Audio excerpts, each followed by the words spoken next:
चतुर्काधीश। तो आज टॉपिक है क्या चल रहा है उनके मन में। ओके, जानते हैं उनके मन की बात। एंड आज है भाई अमावस्या यानी कि new moon special, so let's connect to it. काफ़ी लोगों ने कहा था, so here we are with the candle wax reading. Okay, तो कैंडल वैक्स रीडिंग भी हम करने वाले हैं। एंड यहाँ पे हमने लिए हैं मूनोलॉजी। तो मूनोलॉजी से अभी हम कुछ कार्ड्स देखने वाले हैं, देखते हैं किस प्रकार की ऊर्जा का संचार हमें देखने को मिलता है एंड क्या इन्फॉर्मेशन हमें मिलती है एट दी एंड। ठीक है, तो शुरू करते हैं कैंडल वैक्स की procedure and here we go. चलो पहले तो मैं लेता हूँ एक कैंडल जो कि है यहाँ पे and let's start the candle wax. तब तक अगर आपको मैनिफेस्टेशन करना है, किसी का नाम लेना है, आप ले सकते हैं एंड इस रीडिंग को देख सकते हैं। तो करते हैं शुरुआत। Okay, so here we go. चलो भाई, अपनी कैंडल तो एनलाइटन हो चुकी हैं, देखते हैं हमें भी कब एनलाइटन होते हैं हम कैसे। And let's see. ठीक है, चलो करते हैं शुरुआत and here we go. So let's see candle wax हमें क्या बताता है, क्या एनर्जी इन्फॉर्मेशन हमें मिलती है एंड क्या तकनीकी सहायता हम एक्सपेक्ट कर सकते हैं। अगर हम देखें यहाँ पे कैंडल वैक्स को, तो हाँ कुछ चीज़ें तो हम क्लियरली अंडरस्टैंड कर सकते हैं कि ये जो व्यक्ति है ये एक्चुअली अपने फ्रेंड से काफ़ी ज़्यादा कनेक्टेड है। ठीक है, कि भाई अपने जो फ्रेंड है उनके जो उनको जो भी बता रहे हैं इनके ऊपर पहली बात तो विश्वास कर रहे हैं। तो हम कह सकते हैं कि अभी का जो ये अमावस्या है, ये जो पीरियड है, ये इनके फ्रेंडशिप के लिए तो काफ़ी बढ़िया है। बट फ्रेंड्स जो डिस्कस कर रहे हैं, जो भी इनको बता रहे हैं, इसके ऊपर काफ़ी ज़्यादा आँख बंद करके भी ये विश्वास कर रहे हैं। उनके हिसाब से सपोर्ट पाना या फिर ग्रुप में रहना, अगर ये व्यक्ति पहले इंडिविजुअली सिर्फ अकेला रहता था, तो अब ज़्यादातर जो ये व्यक्ति है वो मोस्टली ग्रुपिंग करना स्टार्ट करेगा, ऐसा कहीं ना कहीं एनर्जी में लग रहा है। दरअसल आपके बारे में बात तो करते हैं, सोचते भी हैं, बट यहाँ पे जो इम्पोर्टेंट बात है वो है कि क्या आप इनका कहना मानते हो या फिर नहीं। मान लो कोई बात है जिसमें या तो आपकी तरफ से अड़ंगा लगाया गया है या फिर कहीं ना कहीं कोई इश्यूज़ आ गए हैं, तो इनकी सोच ऐसी है कि अब हमें क्या करना चाहिए। यहाँ पे उनके फ्रेंड्स काफ़ी ज़्यादा मैटर करते हैं। वो जब अपनी लव स्टोरी शेयर करते हैं या फिर अपनी स्टोरीज़ बताते हैं कि भाई ऐसा इसने किया था, वैसा हुआ था, मैंने ये झेला वो झेला, तो वो भी एक अपनी स्टोरी बनाना स्टार्ट करते हैं। आपसे काफ़ी ज़्यादा एक्सपेक्टेशंस वो रखना स्टार्ट करते हैं। काफ़ी कुछ दिन आई थिंक यहाँ पे इनकी ज़िंदगी में ऐसे आ सकते हैं अभी इस कुछ चंद दिनों में कि जहाँ पे ये पर्सन ग्रुपिंग होने के बावजूद आपसे थोड़ा दूर जाके फिर नज़दीकियाँ कैसे बढ़ाई जाए इसके ऊपर ज़्यादा सोचने की शुरुआत करेंगे। कहीं ना कहीं वो चाहते हैं कि अपने फ्रेंडशिप में, अपने फ्रेंड सर्कल में आप भी आ जाएं, आप उनसे कम्युनिकेट करें, आप उनसे बातें करें। हालांकि आपको ये कितना पसंद है कितना नहीं वो तो देखने वाली चीज़ होगी, लेकिन हाँ ये आपके फ्रेंड्स को लेके थोड़े से जेलस है। उनको लगता है कि भाई आप उनकी बातें ज़्यादा सुनते हैं या फिर ज़्यादा आप उनके ऊपर डिपेंडेंट हैं एंड आपके जो भी फ्रेंड्स हैं वो आपको पता नहीं क्या क्या पट्टी पढ़ाते हैं। तो इस चीज़ को लेके भी थोड़े से वो परेशान हैं।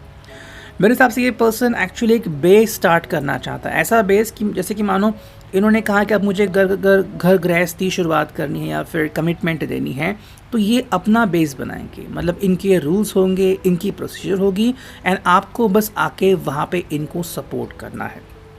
ठीक है, तो ये दोनों के लिए है, मेल हो फीमेल हो, आप उसको देख सकते हैं। जो सबसे ज़रूरी बात यहाँ पे आती है कि कहीं ना कहीं पे ये पर्सन जो है वो आपसे काफ़ी ज़्यादा एक्सपेक्टेशंस रखे हुए हैं। Okay, and that is the main thing over here.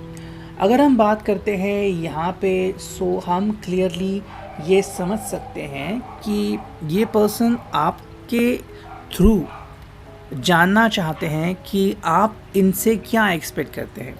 यानी कि जितने भी ये प्रयास आपके लिए कर रहे हैं दिल जीतने के लिए, भी पास में आप अगर दिल जीत लिया होगा तो अभी आप क्या एक्सपेक्ट करते हो कि आपके लिए चेंजेस करे ना करे। तो एक जो कोई एक चीज़ है उनके दिल में, ये जानना कि क्या आप इनसे संतुष्ट हैं या नहीं, या फिर आपके हिसाब से कुछ बदलाव इनमें होने काफ़ी ज़रूरी है। मसलन जैसे कि भाई बहुत चाय पीते हैं या फिर एक्सरसाइज नहीं करते, बाहर ज़्यादा घूमते हैं या फिर देर लगाते हैं या फिर कई बार कॉल नहीं उठाते, अचानक से इनका मूड बिगड़ जाता है। तो ऐसी कुछ बातें हैं जिनके ऊपर गौर फरमाना ज़रूरी है आपके हिसाब से।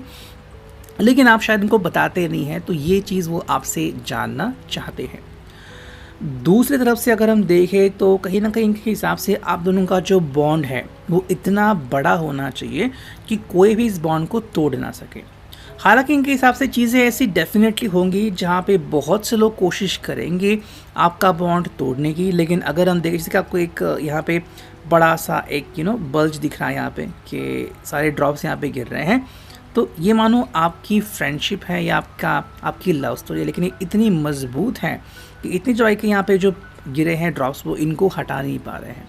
तो ये चीज़ आप में हो जाए ऐसा कहीं न कहीं वो एक्सपेक्ट कर रहे हैं।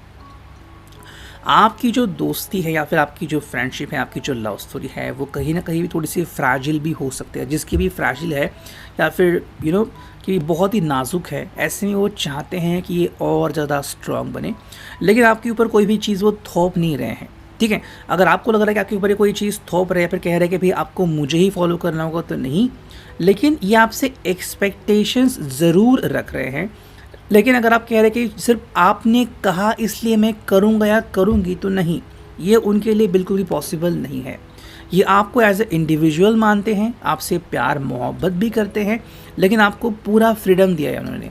जब आपका मन हो, जैसे आप चाहें, वैसे आप इनसे कम्युनिकेट कर सकते हैं। अगर हम बात करें तो भई अगर इन्होंने आपको कुछ गिफ्ट्स दिए हैं, तो क्या आप उन गिफ्ट्स के बारे में इनके साथ बातें करते हैं या नहीं, वो भी वो जानना चाहते हैं। सेकेंडली कि आप अपनी फ़ैशन में कुछ चेंजेस क्यों नहीं करते, ये भी क्वेश्चन यहाँ पे आता है। अगर आप अपने हेल्थ के ऊपर ध्यान नहीं दे रहे हैं, तो क्यों नहीं दे रहे हैं, वो भी चीज़ यहाँ पे आती है। सेकेंडली ये आपसे एक सवाल, मेरे हिसाब से इनके मन में एक सवाल आ रहा है कि सिर्फ इन्होंने कहा इसीलिए चीज़ों के ऊपर फोकस ना करें, आप खुद भी जज करें एंड खुले दिल से इनसे बातें करें। जैसे कि इन्होंने कहा कि भाई मेरे फ्रेंड्स मेरे लिए काफ़ी मैटर करते हैं, ठीक है भाई, लेकिन आपके हिसाब से इनके दोस्तों में कोई एक गलत चीज़ है या फिर इनके दोस्त टाइम पास बहुत करते हैं, तो जो भी आपको गलत लग रहा है आप डायरेक्टली इनके सामने बात कर सकते हो। इनके हिसाब से सही बात करना कोई गलत ही नहीं है, एंड अगर आप ऐसा करते हो तो ये एक बहुत अच्छी बात है। अगर यहाँ पे बात करते हैं आपके फ्रेंडशिप की, आपकी लाइफ स्टोरी की, आपकी फैमिली की, तो मेरे हिसाब से ये पर्सन जो है वो आपको पूरी फ्रीडम दे रखा है, एंड ये अभी आपके फैमिली या फ्रेंड्स को लेके इतने सीरियस नहीं है।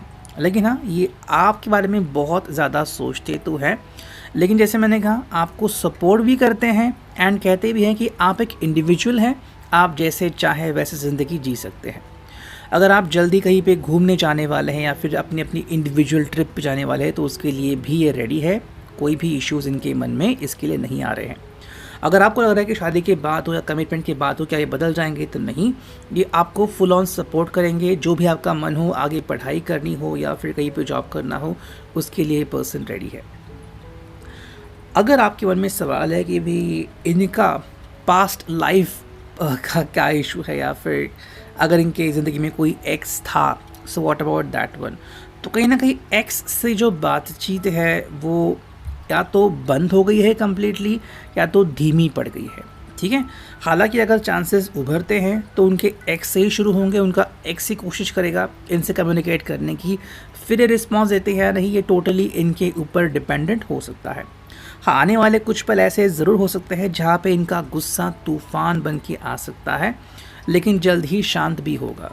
अगर इसमें आप भी गुस्सा हो गए और ये भी गुस्सा हो गए, तो फिर इनके गुस्से की बात जो है वो बहुत ज़्यादा बढ़ सकती है, ठीक है। ये हमें यहाँ पे ध्यान में रखना है। बाकी ये कह रहे हैं कि आप अपना जो समय है वो बहुत अच्छी तरीके से यूज़ करो, चाहे कोई किताब पढ़नी है, चाहे कुछ ऐसा प्रोडक्टिव करना है तो वो कीजिए, अपने हेल्थ के ऊपर ध्यान दीजिए, तो उसके लिए पर्सन जो है वो आपको प्रोत्साहित करना चाहते हैं। एट द एंड अगर हम इस रीडिंग में कहें तो ये पर्सन आपके लिए बहुत अच्छा सोचते हैं दिल से, लेकिन ये नहीं कह रहे कि आप 100% इनके ऊपर डिपेंडेंट रहें, लेकिन हाँ, ये एक अच्छा काम कर रहे हैं, इसे जानें, अंडरस्टैंड करें, इनका सपोर्ट करें, ठीक है। वो बात हमें यहाँ पे क्लियरली मेंशन हो रही है। तो अब हम देखते हैं कि यहाँ पे जो मूनोलॉजी है वो हमें क्या बताती हैं। So let's focus on that one. चलो कुछ कार्ड्स लेते हैं मूनोलॉजी से एंड देखते हैं चांद का जो प्रभाव है तो अभी अमावस्या है, लेकिन चाँद का तो प्रभाव रहता ही है। वो हमें यहाँ पे क्या मिलता है and what can we understand from it. चलो 4 कार्ड्स मिले हैं। जो पहला कार्ड हमें मिला है वो है भाई, I think you could see that, yes, ये है look at the bigger picture, full moon in Sagittarius. धनु राशि का एक कार्ड है स्पेशली, यानी कि ये पर्सन जो है वो आपको कह रहा है कि बिगर पिक्चर को देखिए। देखिए इस पर्सन के दिमाग में बहुत कुछ चल रहा है, बट एक बड़ी सोच है, जैसे कि घर बनाना है या फिर डायरेक्टली वो फ्यूचर की बात कर रहे हैं, जहाँ पे आप दोनों शादी के लिए प्रिपरेशन कर रहे हो, या फिर ऐसी जो भी बातें जो आप दोनों के लिए काफ़ी मैटर करती हैं, ठीक है। तो किसी बड़ी बात के पीछे ये लगे हुए हैं एंड वही अभी इनका करंट पिक्चर है। सेकेंड कार्ड देखें तो personal issue reaches resolution, full moon in Cancer, कर्क राशि के लिए कार्ड है। स्पेशली अगर हम कहें तो भाई अगर आप दोनों के बीच कोई इशू चल रहा है या फिर इनका खुद का कोई इशू है, पैसों का इशू है, जॉब का इशू है, जॉब स्टेबल नहीं है, या फिर रिसेंटली जॉब गई है, या फिर कहीं ना कहीं दिल टूट गया था, नाउ व्हाट, तो ऐसे में ये जो इनके इश्यूज़ हैं ये बहुत ही जल्द रिजॉल्व हो जाएंगे। That is a wonderful and fantastic thing. तीसरा कार्ड है the end of a tough cycle approaches, full moon in Capricorn, मकर राशि का एक स्पेसिफिक कार्ड है कि भाई अगर कोई बहुत ही ऐसी समस्या चल रही है जिसका कोई हल ही नहीं था, तो वो डेफिनेटली हल निकल रहा है। एंड हम कहते हैं ना कि भाई ज़िंदगी में एक ऐसा सर्कल आता है जहाँ पे हम अटक जाते हैं, फंस जाते हैं, तो वहाँ से निकलने की शुरुआत हो गई है। तो अगर आपको लग रहा था कि भाई जब भी आप कोशिश करें आपको सफलता नहीं मिलती, कोई ना कोई अड़ंगा लगा जाता है, तो जो मैंने कहा, तो उसमें से बाहर निकलने के चांसेस 100% तो लग रहे हैं यहाँ पे। फोर्थ एंड फाइनल कार्ड है वो है be bold and make the first move, cardinal moon. अगर इसकी बात करें तो भाई शुरुआत करने के लिए कहा गया है एंड बोल्डनेस यहाँ पे हम एक्सपेक्ट कर सकते हैं। तो कहीं ना कहीं अगर ये पर्सन थोड़ा सा शाय था तो ये शायनेस को छोड़ के आपके सामने आ सकते हैं। May be hugs and kisses वगैरह आप एक्सपेक्ट कर सकते हो। इतना reading, I hope it will resonate.